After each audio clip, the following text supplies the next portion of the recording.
Olá, está no ar o Saber Direito Debate. Essa semana eu converso com o professor Alessandro Sanches. Ele é mestre em Direito, advogado, especialista em Direito Empresarial e autor de diversas obras jurídicas, cujo carro-chefe é Prática Jurídica Empresarial, que a gente fala daqui a pouquinho. Ao longo da semana ele ministrou o curso Sociedades. Na aula 1 falou sobre teoria geral das sociedades, na aula 2 sobre sociedades despersonalizadas, na aula 3 sobre sociedades simples, na aula 4 sobre sociedades limitadas e, por fim, sobre sociedades anônimas na aula 5. Seja bem-vindo ao Saber Direito Debate, professor, muito obrigada pela presença. E eu gostaria de começar a nossa conversa aqui falando da lei publicada recentemente, que é a Lei Eireli, que vocês chamam, né? Empresa Individual de Responsabilidade Limitada. Qual é a polêmica que gira em torno dessa lei, professor? Ela é de fato eficaz ou não? Quando nós falamos em Eireli, Empresa Individual de Responsabilidade Limitada, logo estamos aí tratando da Lei 12.441 de 2011, que inclui alguns dispositivos no Código Civil, entre eles o artigo 44, inciso 6, tratando a Eireli, a Empresa Individual de Responsabilidade Limitada, como uma pessoa jurídica. Também o artigo 980-A, que traz as suas características, e o 1033, em seu parágrafo único. Quando você pergunta a respeito da eficácia da empresa individual de responsabilidade limitada, me vem logo à tona os seus objetivos. Porque os objetivos a que a lei veio foram todos no sentido de afastar as fraudes que existiam em relação ao direito societário. Pois havia apenas duas hipóteses no direito brasileiro para que alguém se sustentasse como empresário, ou como empresário individual, e aí utilizando a própria personalidade de pessoa natural, ou como sociedade, que é aí pessoa jurídica, com a possibilidade, inclusive o benefício, de separar o patrimônio. A sociedade tem o patrimônio distinto da pessoa natural, e a sociedade, é claro, que vai arcar com tudo aquilo que são as obrigações que eventualmente contrai. E aí, o que muito acontecia é que o sujeito, para não entrar nessa coisa de empresário individual e ter o seu patrimônio pessoal misturado ali com o patrimônio empresarial, ele acabava procurando um sócio laranja, sobrinho, tio, irmão. O pessoal fazia de tudo, né? Existia até aquela coisa de falsificação, e ainda existe, né, infelizmente, né, de documento para conseguir colocar lá o sócio laranja, sócio acerola, sei lá, né? Sempre um sócio cítrico. E aí, no final das contas... Vale dizer que ele é muito engraçado, viu, gente? Vocês vão ver ao longo do programa. Quer dizer que é aí que entra a Eireli, aí então. Entra a Eireli para acabar com esse sócio cítrico. Oportunizar a possibilidade, né, de tirar, né, um pouco desse sócio cítrico aí do mercado, para oportunizar a possibilidade do sujeito individualmente se constituir, dividindo o patrimônio pessoal do patrimônio empresarial, sem a necessidade de procurar o sócio laranja. Mas aí você fala em eficácia, e é muito pontual, né, Carol? Porque, realmente, o fato de a Eireli ter a sua responsabilidade limitada deixou, à época da discussão, uma dúvida em relação às classes de trabalhadores, os sindicatos, se essa Eireli não seria utilizada como modo de trazer mais fraudes. E aí, para que a lei fosse aprovada, foi colocado lá um determinado valor, 100 salários mínimos como mínimo, para a integralização de capital, logo no momento em que a Eireli é iniciada, é constituída. Para você se caracterizar como uma empresa individual de responsabilidade limitada, você tem que ter um capital mínimo de 100 salários mínimos, é isso? 100 salários mínimos de saída, de pronto, assim que a empresa é constituída. E deve-se colocar esses 100 salários mínimos à disposição, qualquer que seja o bem suscetível de avaliação em dinheiro, ou mesmo dinheiro. E as pessoas que não tiverem esse valor para integrar de cara a empresa? É exatamente aí que eu consigo perceber que a tua pergunta é praticamente mesmo uma afirmação e muito pontual, né? Perfeita, porque realmente a pessoa que quer iniciar uma empresa com 10, com 20, com 30 mil reais no capital, que inclusive hoje ele é possível para até investimentos em franquias, não há essa possibilidade. O sujeito terá então de buscar ou iniciar a sua empresa como empresário individual ou como sociedade. E como sociedade, se a pessoa realmente não tiver por finalidade ter um sócio, ela vai acabar procurando um sócio laranja. E se isso não acontecer, os próprios bens, os bens pessoais, acabam incorrendo também. Hoje tem um inconveniente, né, Carol? O empresário individual, ele tem o patrimônio, em conjunto com o patrimônio empresarial, confuso ao patrimônio empresarial, porque os nossos tribunais superiores não conseguem compreender que numa execução por dívida contraída pela empresa, o mínimo honesto, inclusive até em vista dos princípios processuais, é atender a forma menos gravosa para o devedor e primeiro discutir o patrimônio empresarial, somente para que depois, em seguida a isso, se avance no patrimônio pessoal. Mas não é assim que a coisa vem acontecendo. As decisões em relação aos nossos tribunais, e principalmente o STJ, são no sentido de que o patrimônio é confuso e pode avançar direto no patrimônio pessoal, o que é um erro crasso, que inclusive foi discutido na primeira jornada de direito comercial em que os doutrinadores do país estiveram presentes aí no STJ para até editar um enunciado nesse sentido, de que seria o caso de primeiro buscar o patrimônio empresarial somente para depois chegar no patrimônio pessoal. Mas isso é a realidade da doutrina, que é o que eu penso e é o que os doutrinadores pensam em nosso país. Ainda não foi forte o suficiente para influenciar a jurisprudência. Espero que seja esse o caminho. Tá certo. E me parece que existe também uma divergência em relação ao conceito, de fato, do ERELI. O ERELI é uma sociedade ou não é uma sociedade? Qual a sua opinião? Sim, eu, a princípio, vejo que a ERELI ela é uma pessoa jurídica. O artigo 44 do Código Civil ele define 6 hipóteses em pessoas jurídicas de direito privado. Temos lá as associações, fundações, as sociedades, e essas últimas, as sociedades interessam ao nosso ramo, ao direito empresarial, as entidades religiosas, partidos políticos e a ERELI, a empresa individual de responsabilidade limitada. Que ela é uma pessoa jurídica não se contesta, mas o fato é que o texto do artigo 980-A, em algum momento, cita o fator capital social. E aí, uma primeira pista para aqueles que acreditam que ela podia ser uma sociedade. Mas o que me parece muito claro é que não se trata de uma. Me parece muito claro que ali nós temos um erro legislativo, um erro material legislativo, já que capital social é mesmo muito utilizado no jargão societário. Pela primeira vez nós temos uma empresa individual que ao mesmo tempo é pessoa jurídica, Hans Kelsen. Ele sempre dizia, não é possível que um mesmo ser possa titularizar 2 patrimônios distintos. Hoje Kelsen se revira no caixão, mas é possível sim. E o nosso país mostrou isso e diversos países do mundo todo. Me parece que se a ERELI fosse uma sociedade, a coisa seria muito mais fácil para o legislador. Bastaria ao legislador tirar a pluralidade da sociedade para constituir uma sociedade de uma pessoa só e ponto final. Mas não, me pareceu um erro daí. E também alguns doutrinadores acreditam que, tendo em vista o fato de que uma sociedade que se mantém unipessoal em vista de um acidente temporário, ou, por exemplo, a morte de um sócio, de uma sociedade com apenas 2 deles, e aí ela fica temporariamente unipessoal, é possível transformá-la em 180 dias sem perder a regularidade em ERELI, aproveitando os documentos constitutivos, os atos constitutivos anteriores. Então, com essas 2 pistas, se busca essa interpretação no sentido aí da sociedade, respeito, até porque são doutrinadores de peso, renome e de teses bem construídas, mas no meu modo de entender a coisa é mais simples do que isso. Realmente se trata de uma empresa individual, uma pessoa jurídica sui generis. Mas a discussão está aí, E certamente ainda corre muito tempo. Tá joia, a gente vai para um breve intervalo, daqui a pouquinho eu volto com mais Saber Direito Debate, não saia daí.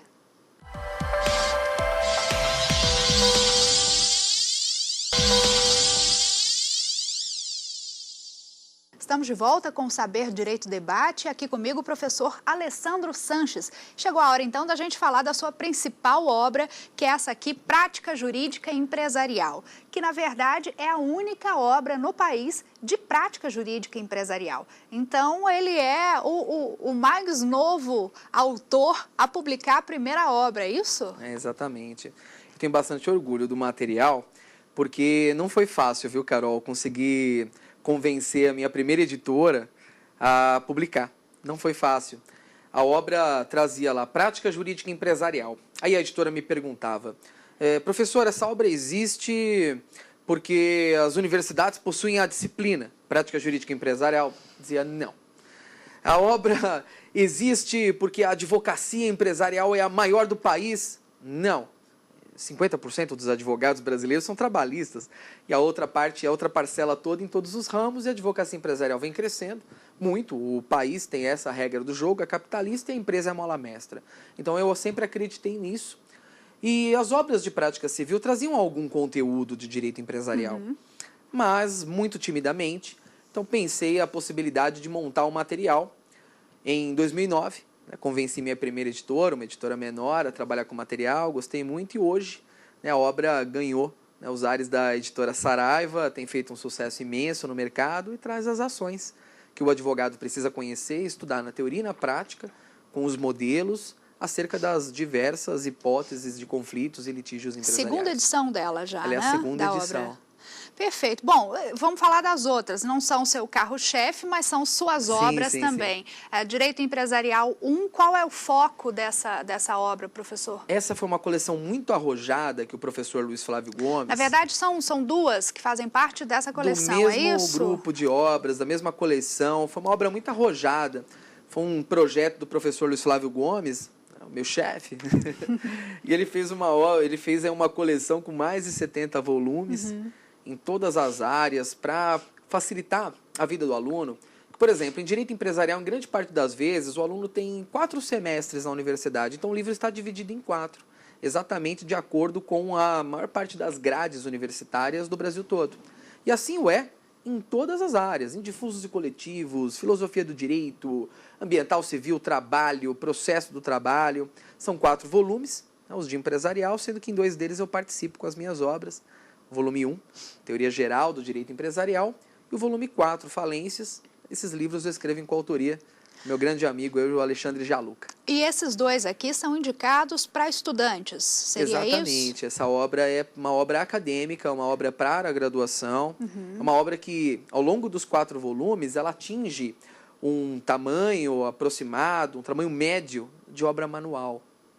Com os 4 volumes, ela deve atingir aí umas 500, umas 600 páginas. E já sua principal obra para operadores do direito mesmo, para profissionais da área? Tem foco agora já nas universidades que tem a disciplina, prática jurídica empresarial, mas ela faz muito sucesso entre aqueles que estão iniciando no mercado, na advocacia empresarial, e não somente, porque como a única no mercado, ele pode ser um ponto de início, uma luz menor, para aquele profissional mais experiente, que claramente vai fazer pesquisas de muito mais corpo, pesquisas monográficas, mais complexas, mas ele pode ser um ponto de partida, e assim tem sido. Professor, a gente conversou rapidamente antes de começarmos a gravar, e me parece que você é mais uma prova viva de que saindo de uma escola pública dá para se tornar uma grande pessoa, um grande profissional. Eu queria que você me contasse um pouquinho da sua história. Olha, Carol, eu acredito muito nisso. Eu não sei se eu sou essa grande pessoa e nem esse grande profissional, mas eu sei que eu sou muito feliz com o que faço, mas principalmente com o que sou. E realmente eu estudei sempre em escola pública. Foi muito bacana a nossa conversa, porque nós falávamos ali um pouquinho, eu voltava lá no tempo, quando o pessoal de casa, muito simplesinhos, mas sempre me apoiaram muito, eles falavam assim para mim, olha, eu acho que se terminar o 2º grau já tá legal. Tá bom já, né? Já tá bacana, até porque eles não tinham chegado a tanto, no estudo, e que lá não é grande coisa. Mas para eles sim, fui criado pelos meus avós, então 2 gerações anteriores à minha. Paulista da Vila Guilherme. Eu sou mais que paulista, eu sou paulistano, da capital. Paulistano da Vila Guilherme. Moro na Zona Norte da Vila Guilherme, moro até hoje, que é o local onde meus familiares estão. Mantém as suas raízes, Mantenho, não tenho pretensão nenhuma de sair de lá. Pois aí, como é que foi? Para manter a faculdade, entrou numa faculdade particular e trabalhava bom. Até de madrugada? Foi muito interessante isso, porque foi engraçado, eu tinha 2 amigas lá, que gêmeas, sonhadoras, hoje elas tocam um projeto na Alemanha, e elas falavam, se você quer fazer direito, você tem que fazer, e elas se matricularam para prestar, na verdade, matricularam não, mas se inscreveram no vestibular, porque elas queriam que eu me inscrevesse e eu fiz. Achando que elas também iriam, então eu fui naquela jogada, mas na verdade elas não queriam saber daquilo não, elas queriam me empurrar. Eu falei, poxa, mas eu não tenho como pagar a matrícula, o pessoal em casa fez uma vaquinha. Legal, só que eu comecei, não tinha muita perspectiva, as mensalidades iam chegando e eu não conseguia pagar, e aí eu só tinha mesmo dívidas. Então eu pensei, bom, ao menos lá, com muito otimismo, eu vou ser a primeira pessoa da minha família que chegou aí no primeiro ano de faculdade, né? Então achei bem legal. Sem pretensões até de se formar. Eu imaginava que não seria Bastava possível, frequentar não o primeiro estudava ano. grande coisa no primeiro ano, porque não imaginava que aquilo para mim fosse render frutos, mas muito legal. Eu consegui um emprego à época de madrugada, né, no banco, né, trabalhava no Bradesco. É bom até indicar, né, que eu trabalhava no Bradesco. Vocês podiam pensar assim, com esse shape, que eu pudesse ser um garoto de programa, né? Acho que não dava nem para as pingas. Mas muito legal que realmente eu consegui pagar aquele ano, a faculdade, segui e pensei assim, poxa, aquilo para mim não era difícil, era impossível. Daqui para frente eu quero só pensar alto, só sonhar alto. E ser professor era algo que eu queria muito, muito mais do que qualquer carreira jurídica. Academia era o sonho desde sempre? Sempre, desde o meu segundo ano. Eu olhava meus professores, acreditava, eu olhava neles como caras monstros, inacessíveis, fantásticos. Então eu queria ser professor. Imaginava que eu ia precisar antes de uma carreira muito promissora no meio jurídico, como juiz, promotor, como advogado, sei lá. Só depois eu ia conseguir o que eu desejava mesmo.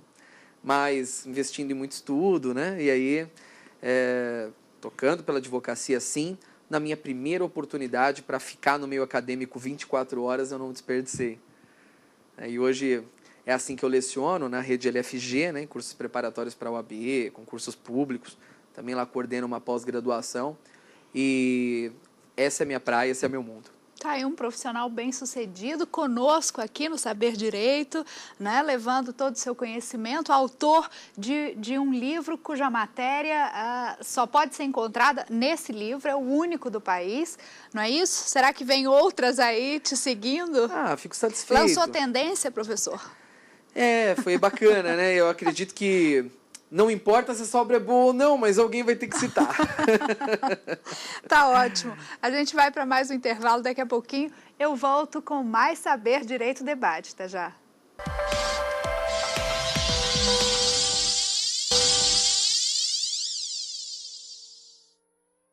Já voltamos para o terceiro e último bloco do Saber Direito Debate. Comigo, o professor Alessandro Sanches. Professor, o senhor também é professor de Filosofia do Direito, além de Direito Empresarial. Duas matérias completamente diferentes. Como o senhor mesmo me disse antes, uma subjetiva e uma totalmente objetiva. Como é que é isso? Passear por esses mundos tão distintos aí? É a primeira vez que eu adentrei o meio jurídico no modo acadêmico. Eu adentrei por esse caminho, pela filosofia do direito, lecionando introdução ao estudo do direito, teoria geral do direito. Então o senhor começou por isso? Foi exatamente assim. O direito empresarial veio depois? O direito empresarial foi a minha matéria técnica de atuação na advocacia. E aí, a advocacia empresarial, ela me colocou no meio acadêmico em direito empresarial, porém, a minha ideia inicial e também os meus estudos desde a graduação, eles eram sempre com muito foco na filosofia do direito. E agora me veio uma oportunidade muito interessante, porque eu precisei deixar, né, as graduações para lecionar a pós-graduação, com uma agenda bastante corrida também na preparação de OAB, concursos lá perante a rede LFG. E a filosofia do direito não era cobrada no exame da OAB, e aí pouco cobrada no meio dos concursos. E agora, esse 10º exame da OAB me trouxe uma excelente oportunidade. Trouxe a matéria à tona mesmo, né? Exatamente. Foi bastante complicado, porque o edital da prova da OAB foi publicado sem o conteúdo programático. E aí, em um mês, nós tivemos de fazer milagre, mas foi muito legal. Fiquei bastante feliz com o resultado. Realmente, a cobrança que a Fundação Getúlio Vargas, em conjunto com a OAB, colocou em frente à filosofia, foi bastante honesta. Cobraram temas da moral, direito, da hermenêutica, interpretação, que foram supridos no curso. E que hoje ainda conseguiram trazer mais felicidade para um trabalho que eu desenvolvo no meio acadêmico, que particularmente imaginava não ser possível.